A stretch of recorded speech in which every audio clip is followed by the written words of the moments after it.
네, 정리 잘 된 것 같습니다. 자, 지금은 마켓 플러스 시간입니다. 지금은 플러스를 만드는 안목이 필요한 그런 시장 흐름입니다. 마켓 플러스에서 짚어보겠습니다. 오늘은 여러분들이 좋아하시는 아카치언 컴퍼니 앤서니 김주영 대표 오늘도 모셨습니다. 안녕하십니까? 안녕하세요. 네. 자, 빅샷이 빅샷 플러스로 바뀌었습니다. 예, 그러면은 뭐 좀 더 플러스적인 얘기를 좀 오늘 좀 부탁을 좀 드리겠습니다. 네. 예. 그 지난주 외국인 투자 패턴을 한번 분석을 한번 해볼까요, 먼저? 예. 네, 우선 뭐 외국인들이 지난 5월 달에는 정말 어마어마한 양의 매도를 계속하면서 주가도 그렇고 지수도 그렇고 많이 힘들었던 한 달이었던 것 같아요. 6월 달 들어오면서 외국인들은 어쨌든 지금 현재는 순매수로 돌아서는 모습들을 보여서 그나마 다행이라고 생각을 하고요. 특히나 외국인들의 최근 삼성전자와 SK 하이닉스를 포함한 반도체 관련 종목들의 매수세가 조금 강해 보입니다. 잠깐 뭐 말씀을 좀 드리면 최근에 보니까 SK 하이닉스 같은 경우가 주가가 올해 초부터 시작해서 대략 11% 정도가 올랐고요. 삼성전자는 그에 반해서는 1% 정도가 빠졌더라고요. 그런 내용들을 봤을 때는 결국은 지금은 이제 삼성전자가 오히려 조금 더 싸진 그런 상황이 아닌가라는 생각을 합니다. 상대적으로 TSMC하고 마이크론 같은 경우가 대부분 다 한 11%대 정도 상승을 보였다라고 하는 부분을 봤을 때 삼성전자의 투자 매력도가 좀 많이 발생하는 그런 시기라고 보여지고요. 엔비디아랑 웨스턴 디지털은 뭐 35%대 성장을 했었으니까 말 그대로 낸드 쪽 관련 종목들은 주가가 그렇게 올라갔는데 또 그에 비해서 SK 하이닉스는 또 좀 많이 못 움직인 그런 경향이 보인다 정도로 해석할 수 있을 것 같고요. 어쨌든 우리나라 지수가 지금 계속 최고치를 경신을 하고 있습니다. 종가 기준으로. 결국 3,500선까지 접근을 하려면 삼성전자의 상승이 있어야 될 것이고 이런 부분에서 외국인들이 매수하는 부분은 분명 긍정적인 부분이다.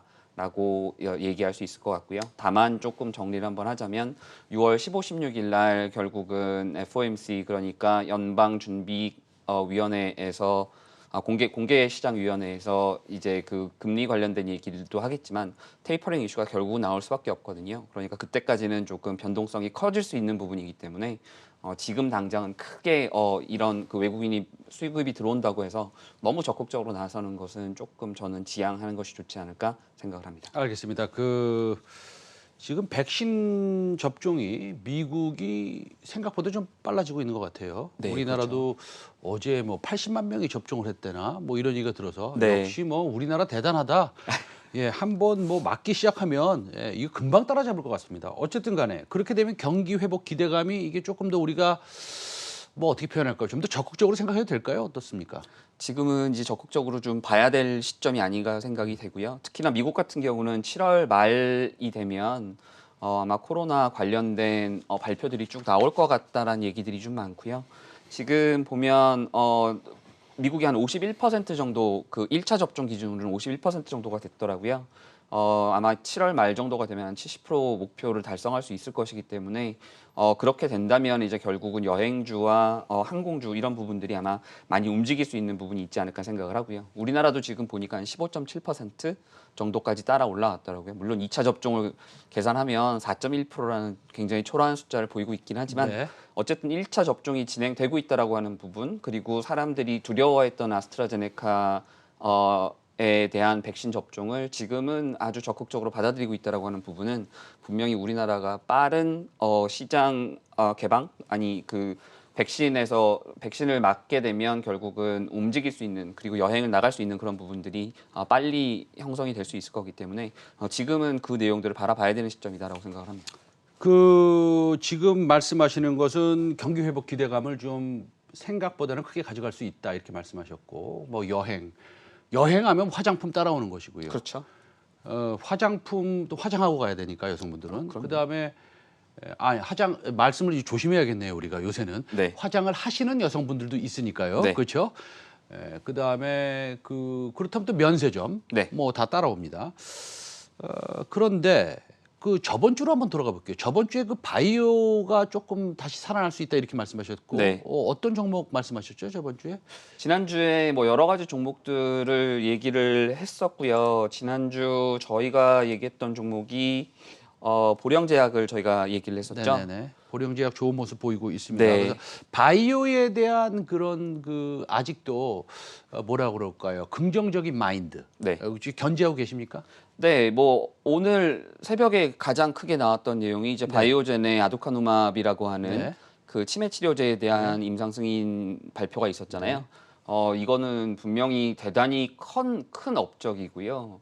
지금까지 가장 크게 그 메디컬리 언맷 니드스가 있다라고 하는 네. 그 치매 관련된 부분에서 임상 결과가 그렇게 썩 좋지는 않았었지만 그럼에도 불구하고 이것을 그 환자들이 복용할 수 있도록 해주는 것이 오히려 더 긍정적이다라는 그 FDA의 승인이었기 때문에 그 관련된 종목들도 오늘 많이 움직이고 있을 겁니다. 삼성 바이오로직스 같은 경우가 뭐 가장 대표적인 여기에 수혜주라고 할 수 있는데요. 그 이유는 이제 결국은 아두카누맙이 승인이 되게 되면 지금 현재 삼성 바이오로직스가 짓고 있는 제4 공장이 결국은 그 용도로 많이 사용이 될 가능성이 매우 높거든요. 알겠습니다. 자, 그러면 다시 돌아가서요. 저번 주 우리 김중 대표께서 말씀하셨던 것을 한번 짚고 넘어갔습니다. 자, 그러면 여행, 항공, 카지노, 화장품, 면세점, 네. 뭐 여러 그 경기 재개 시에 그 리오프닝 관련주라고 하지 않습니까? 그렇죠. 리오프닝 수혜주, 경기 재개 수혜주 중에서 오늘의 토픽 가져오셨다는데 네. 일단은 뭐 종목명부터 말씀해 주시고 네. 펀드멘탈 얘기해 주시고 스토리 좀 설명해 주시죠. 네. 우선적으로는 오늘 가지고 온 종목은 잉글우드 랩입니다. 잉글우드 랩. 네. 좀 힘드네요. 발음이 잉글우드 랩. 네. 어떤 회사입니까? 우선적으로 발음이 매우 힘든 이유가 이 네. 회사는 실질적으로는 미국에 있는 회사고요. 미국에 있는 회사다. 네. 그리고 어떻게 보면 네. 뭐 지금 백신 치료를 가장 많이 진행하고 있는 미국 쪽에서 네. 가장 먼저 마스크를 벗을 확률도 높고 또 마스크 쓰는 것을 매우 싫어했었잖아요. 네네. 이제 그렇게 되면 결국은 이제 사람들은 다시 옛날처럼 화장 같은 경우도 많이 할 수 있게 되고 그런 부분들에서 득을 볼 수 있는 부분이라서 저는 화장품 회사인가 보죠? 네, 잉그루드랩은 화장품 회사입니다. 네. 지금 현재 70%의 매출 정도가 기초 화장품 쪽에서 나오고 있는 회사고요. 매출 전체의 99% 정도가 미국에서 발생을 하고 있습니다. 매출의 거의 다가 미국에서 발생하고 있네요. 네, 그렇습니다. 그러면은 미국 경기 재개의 확실한 수혜주가 될 수도 있겠네요. 네, 그렇습니다. 그렇죠? 그러면 잉글루드앱이 화장품 회사고 네. 미국에 거의 다 사업을 하고 있고 네. 거기서 잘 팔리고 있고 그렇습니다. 그러면은 뭐 아무리 그래도 사실은 밸류에이션상 좀 네. 쌓아야 되지 않겠습니까? 저평가된 주식을 우리가 지금 찾고 있는 이런 상황이니까요. 그렇죠. 밸류에이션 어떻습니까? 지금 현재 그 코스메틱 그러니까 화장품 관련 주들의 밸류에이션이 대략 한 PER 기준으로 19배에서 22배 정도가 됩니다.